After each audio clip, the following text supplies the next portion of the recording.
Hey, FXL here.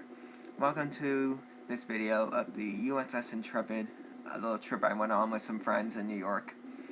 So, do enjoy, and I'll see you at the end. So it began with us outside the museum waiting in line. We got there early because in New York City things are hectic. Jeez.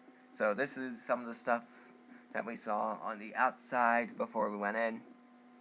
I didn't know what that jet was before I got on board, so you won't know either until we get there.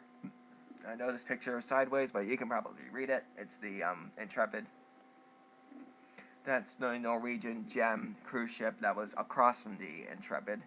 It sat there for a pretty long time. This is the Growler submarine. We didn't go in because the line just to get to the line was an hour long. I'm not kidding.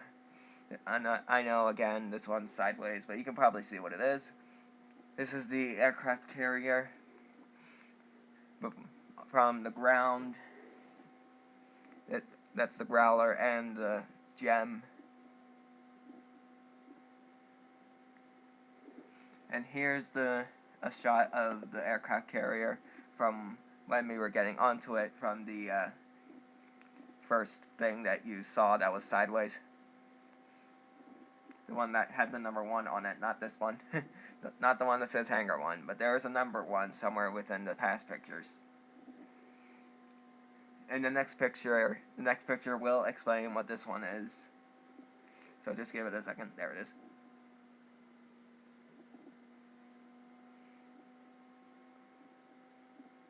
This is a fact card that we all got, that everyone got as we went in. I know it's kind of blurry, but I hope you guys can read it. These are actually not called stairs in sailor lingo, they're called ladders. Bet you didn't know that. That was a pitch black corridor, as you can see. Wish I could have gone in there, it was blocked off though. Some sailors' quarters. These are known as wildcats in sailor lingo, and no one knows why. More sailors' quarters.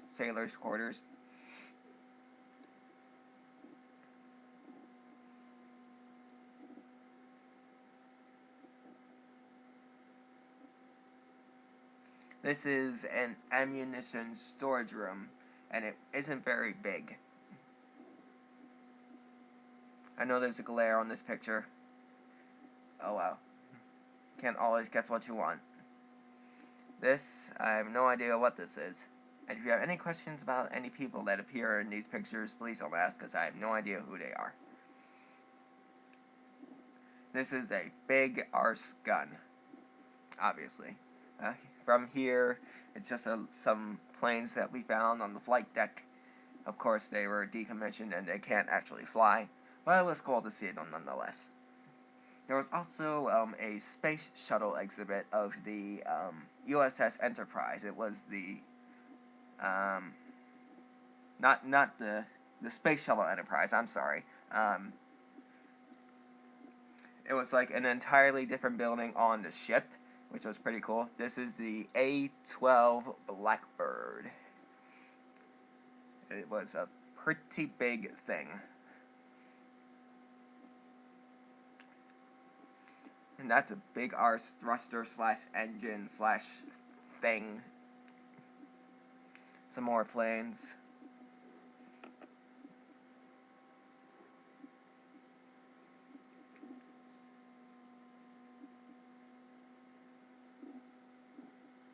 Another picture of the bridge place on the aircraft carrier that just passed by. More planes and helicopters. They're mainly helicopters. This is a thing. If anyone corrects me on what exactly they are, then go right ahead. I have nothing against that. This is actually something that was actively being repaired. Fortunately, they weren't working on it at the time, but it was an actively repaired ship. Or plane, or whatever you want to call it. Here is the exhibit that I told you about, the Space Shuttle Enterprise. they had a viewing place that was like up, and I actually leaned over and touched the curtain, not the ship, because they specifically say don't touch the ship, and it was too far away to touch anyway. And this is another picture that's sideways, and another Enterprise. Next picture is me and a friend named John, who went on a jet fighter simulator. It was a lot of fun. Here's some of the mess kitchen areas of the ship, or the aircraft carrier. Whatever you want to call it, you can call it that, so long as it's nothing bad.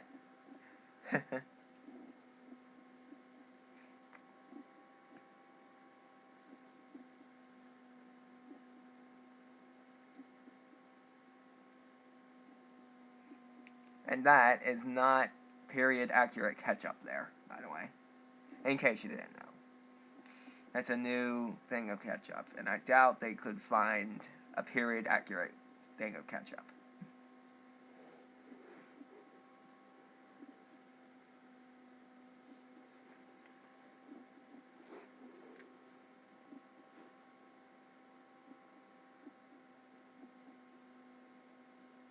The reason why I'm not talking on most of these is because I don't really know what they are, nor do I have any comments on them. But this one was a classroom, obviously.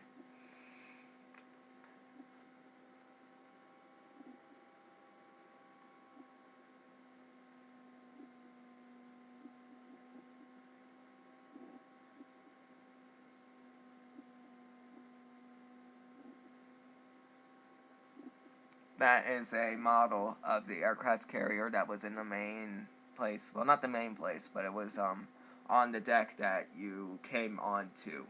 The deck that you came onto when you first got on the ship was split into two parts: the interactive part and the exhibit part. This was a plane that is those types of planes are apparently no longer in service. I forgot what they're called, but you can go ahead and place them in the comments, and then I'll feel stupid. This is something we saw on the way out, and I do believe that is it. Okay, so this part of the video is where I'll show you some videos that I took from my tablet while I was on the ship.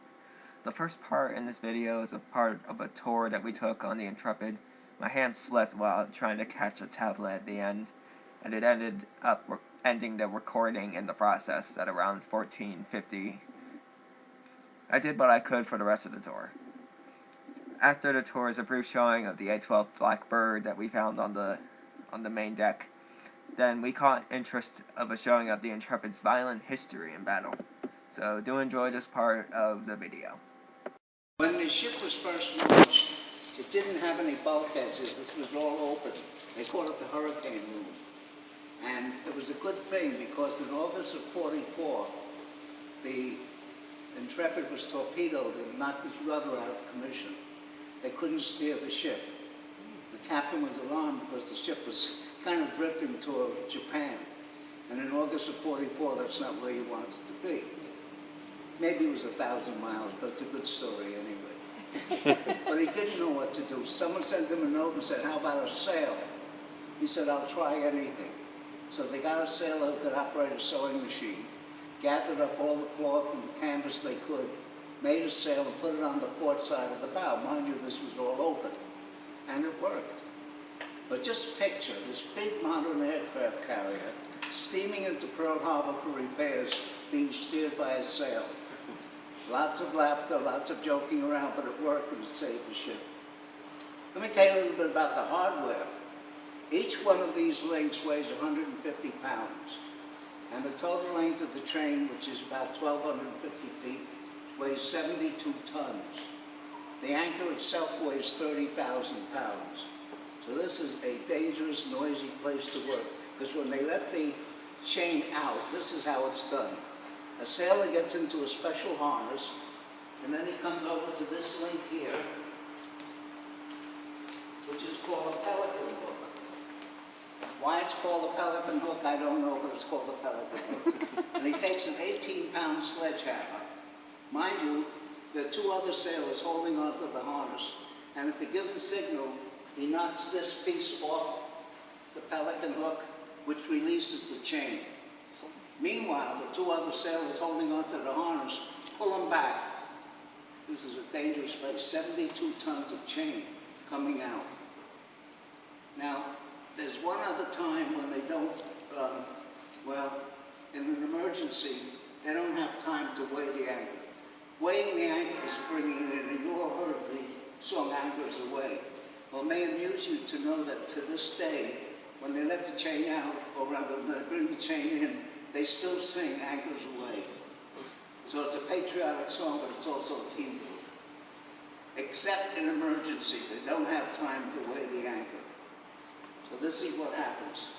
They knock the pelican hook pin off, and the chain comes out completely unbraked. 72 tons of chain coming out at about 40, 45 miles an hour. As the chain gets near the end, the links are painted yellow. They know it's time to start getting ready. Now the last link is a weak link. And when they see the red links coming out, they know that the last link, the weakest link, is going to break. Because the 72 tons of chain breaks the weakest link, and that's where that expression comes from. Now the weak link is tied to something called a bit. So when they see the red links, they know it's the bitter end. And that's where that expression comes from. Interesting how, in fact, if you want to have fun, and you're over the age of 21, Google Navy slang on your computer, and you'll get 200 to 300 expressions. Some of it is very raw, but after all, the Navy was only men for hundreds of years. And you'll find many words that are common in our daily speech that come from the Navy. There's a tour guide here that does a special tour on just that. And he goes around telling you what everything stands for. The one thing that no one can figure out is the big turnbuckle there is called the Wildcat. That's the one thing we haven't been able to figure out why it's called the Wildcat. But the chain, when it comes in, goes down 6 decks, and it is not wound around anything. It's just allowed to accumulate. So you say, won't it get tangled? Well, you notice this particular link has a barrel shape, so it allows the chain to twist, and that's what prevents it from getting tied up. Now, not to trick you, but again, what do you think this is called? It's not rope. The only rope I know it's on the board is on the bell, which you clang the bell with. That's line. And we're tied to the pier by mooring lines. But that's not the only time it was done. In 2005, they wanted to redo the Intrepid, take the barnacles off. They wanted to redo it, bring in some new exhibits. And they were going to make it a grand day. And the day came, there was a band ready to play. They invited the mayor and the governor and the congressman and all sorts of celebrities. They had fireboats ready to shoot up red lights and bring water. They had airplanes to take pictures. They gave the signal, the tug started to pull, the Intrepid went 15 feet and stopped. This was embarrassing, so they got the biggest tugs in the harbor, tied it to the Intrepid, gave the signal, the Intrepid went 5 more feet and stopped. What was happening is that the propellers, known as screws, were reversing into the mud. So the harder they pulled, the worse it got. Mayor went home, governor went home, celebrities went home, fireboat went back to port, band went home, airplanes landed, and it took them $2 million in a full month to dredge out the mud and finally get the Intrepid out into the bay. And when they did it, it succeeded. They didn't say a word to anybody. Just when they were taking chances. But let me show you something on the line which is interesting. A little bit.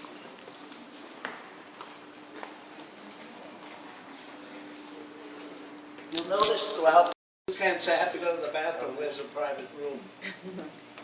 I have one last question. This is not a trick question. What color is the bulkhead? Green. Serene green. They asked the psychologist, what color would keep people from getting seasick or ill? And they came up with serene green.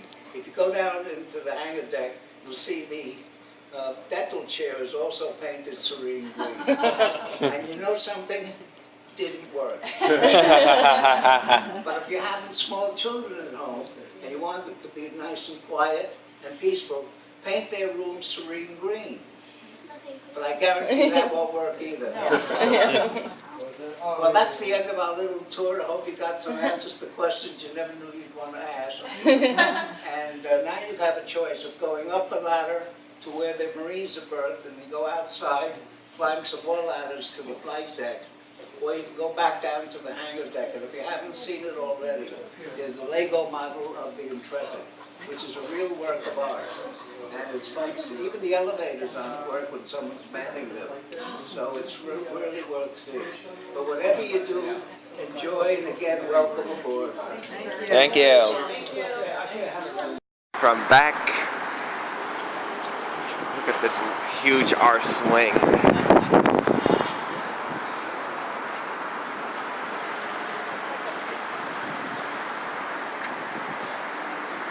To the bottom,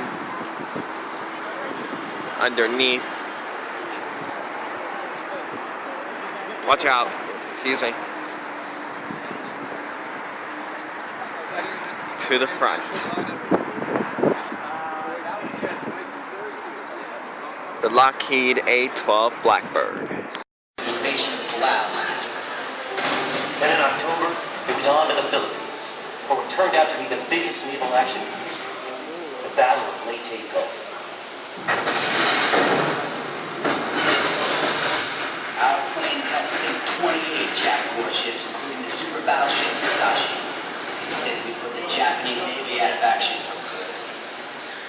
But it wasn't ships that worried us anymore. Leyte Gulf had given us our first taste of the latest Jap tactic, the kamikaze. We lost 10 more men, but the worst was still to come.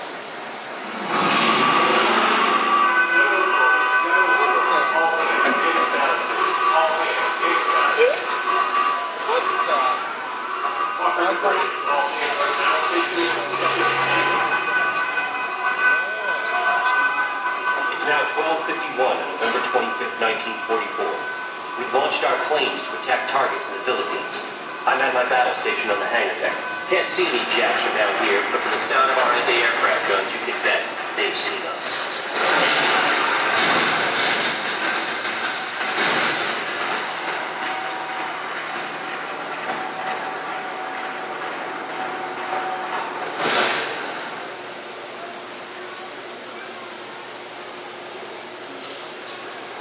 Fought off the first attack. Now Vegas got 2 more bogies coming in from the stern.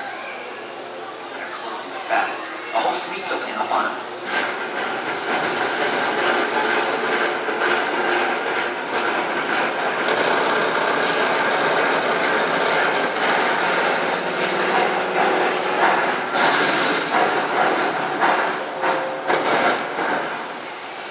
Yes, last one. But the second plane's still closing. He's taking hits, but keeps coming. Can't get an angle on it. My God, he's headed straight for us.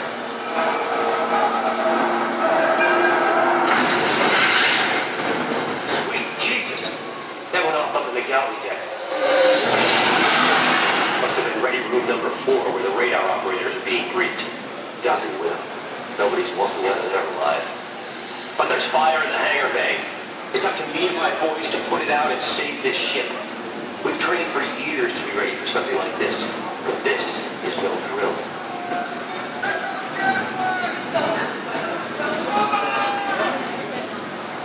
Oh, steam.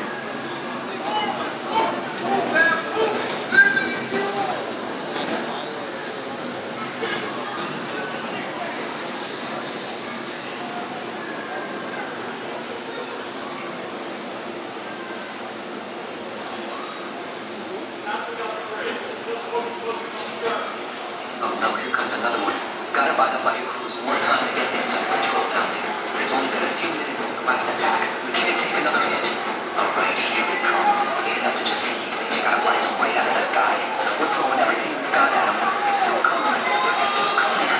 Oh God, he's gonna get through.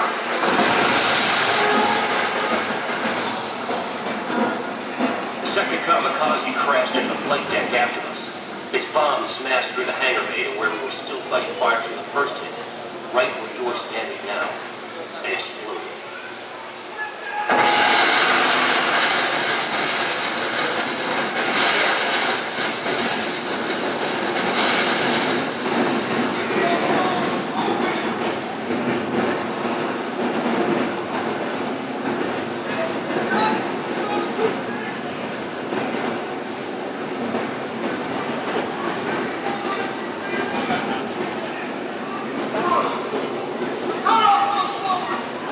Planes around you were gassed up, full of ammo. Every time one blew up, it just set more on fire.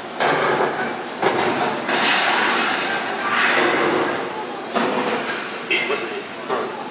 The bombs blasted, killed or wounded most of my boys in damage control, but our shipmates rushed into the heat and smoke to take their place.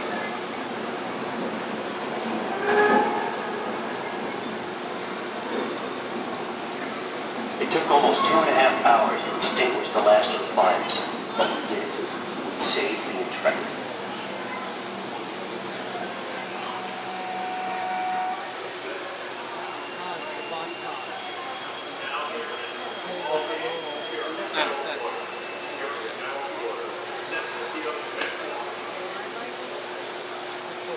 At 1720, the ship was secured from general quarters. It was time to count our dead. The two kamikazes had claimed the lives of 69 officers and men. If you'd been standing right where you are now, at 1300 hours on November 25th, 1944, you would have been standing next to me, and you too would have lost your life in the service of your country.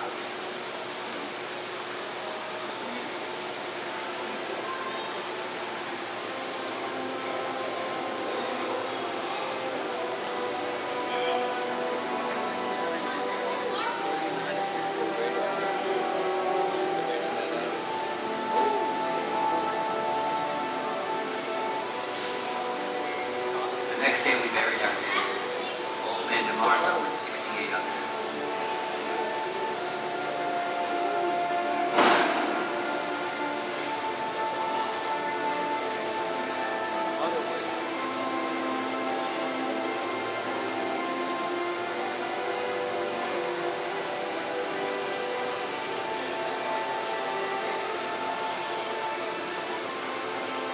Three months later, we were heading into battle again.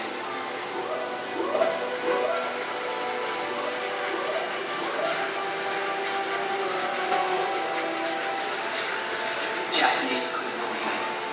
They called us the ghost ship. The ship they couldn't sink. All through the spring of 45, the kamikazes kept looking for Intrepid. We took some near misses, even another direct hit.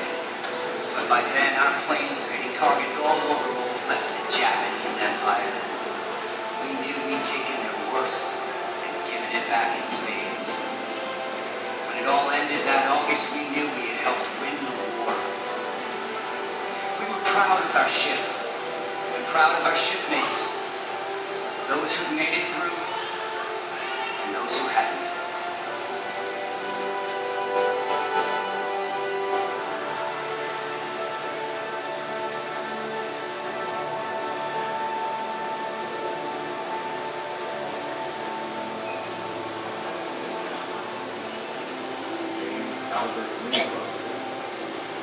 Wallace.